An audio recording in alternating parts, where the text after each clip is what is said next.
Hi, I'm Remy Blumenfeld. I'm a professional coach working mostly with people in the creative sectors.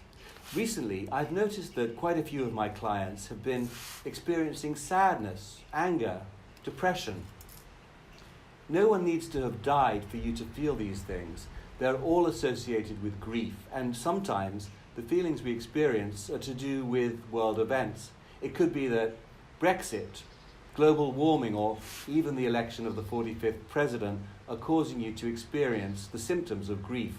I trained as a grief counsellor, and if I were to share the two biggest things I learned, it would be these. When we grieve, it's not so much for the person who's died as it is for who we once were with them when they were in our world. Grief isn't reserved for our feelings towards another person. We also need to grieve who we once were and will never be again.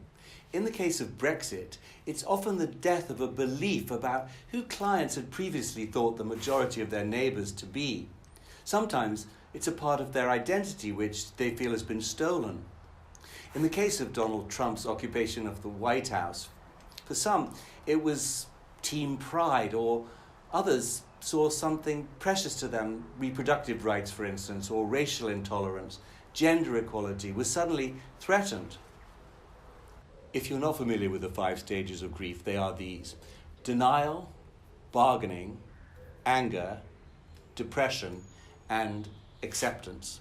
Now, if you've been experiencing any of these, anger, depression, lack of acceptance, confusion, bargaining with what's going on, you could be experiencing grief over world events. And knowing that may not alleviate your feelings, but it could explain your somewhat bizarre symptoms to yourself.